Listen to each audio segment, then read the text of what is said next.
Hello YouTube. I realized I haven't done a video in a bit and a few things got done, and before I lose all my light, hey, there we go. I did a little bit of, we need some rain out here, something bad, but we've been doing some work out here on the pond. It's gotten bigger, gotten a little wider, and I was putting in some trees. So we get, if you want to go and buy orchard trees, right now is a good time, at least in my area, because they're just desperate to sell them off, to get rid of them. It's a hard time to plant trees. You better have kids and water buckets. I mean, or whatever you're going to use to water your trees, but kids and water buckets work for me. Except they don't pick up the tools. But yeah, I think I got 5 or 6 orchard trees out here, just apple trees. We moved some raspberries around out here to go on the edge of the pond.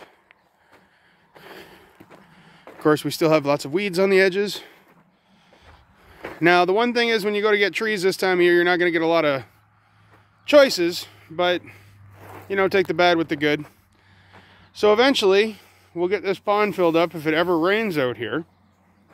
If anybody's wondering, all the dirty straw, that's all horse manure, because use what you got. Why put down fresh straw when I can put down fertilized straw to keep everything moist? But that is the only non-fruit tree I got out here. It's a locust tree. It grows up and gives off decent shade, and it's got tiny little leaves, which is a big fan for me because I don't want to have to deal with a bunch of huge leaves in my pond, even though I do have some orchard trees out here. And we did a couple patches of strawberries, see how they'll do. There's some hosses that get thrown out at work, so maybe they'll live, I don't know. This is a nanny berry. I got 2 of them, one's there and one's right there. And like I say, everything was on sale at the stores. I even, what the? Apparently that's what happens when you let your children plant stuff, they break it off. Oh well. Anywho, so I even got just a couple of these cherry tomatoes. I planted them on the edge of the pond because I'll let them grow. If they die, they die. And if they don't die, I'm sure they'll reseed themselves. Tomatoes are notoriously good at reseeding themselves.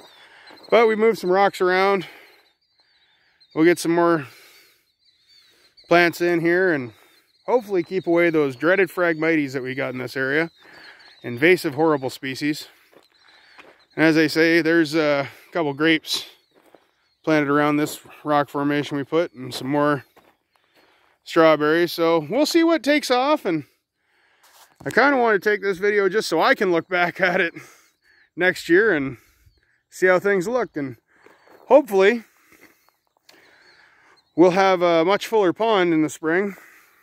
Now, the one thing is that if you notice how it's all shelved off, that's done on purpose. Couple reasons. One, it doesn't erode as fast, and it's shelved all the way down. Like that's, I think, 12 feet from where I'm standing, the bottom. Ooh, I don't know if you can see that, but all the little tadpoles are having a good night. But it's shelved off for a reason. That's to help it stop from erosion.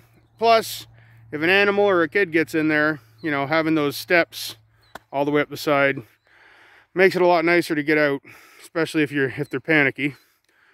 So, or I don't know, one of my friends fall in, some of them can't swim. Anyways, so we got the old tank moved over here for the time being. It's got really good tires up on the front.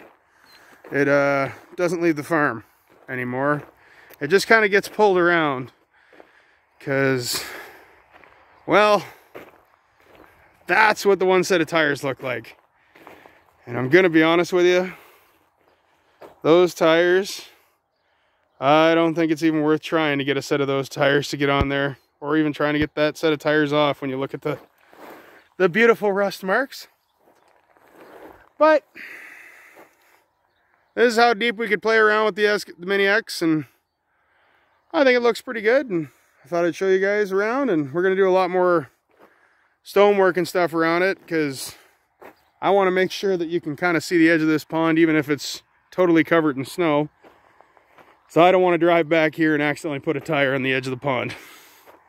Anyways, and we've also been, I haven't had a chance to get back to the greenhouse, but we did put some more down for the driveway over here the other day. So she's going to be pretty heavy duty. It's a lot of concrete underneath of her and a lot of pulled out driveways from people who wanted new driveways. So I ain't throwing that stuff away. And we've been doing some dirt moving and mixing dirt around and making up our own soil. In fact, that's what I was doing just now when I realized I should take a video for you, is I'm just sprinkling some of the well composted, well turned over soil around over here, so I got something to lay some grass seed down. So I guess, oh man, not the time to try to put grass seed down, but what can you do? As you can see, that's hard, rough clay. It's good stuff to work with if you're a potter. Anyways, guys, just taking you for a little tour. I should show you a few more things, but I want to get back on the tractor and get something done. So you guys have a good night. Thanks for watching. Bye.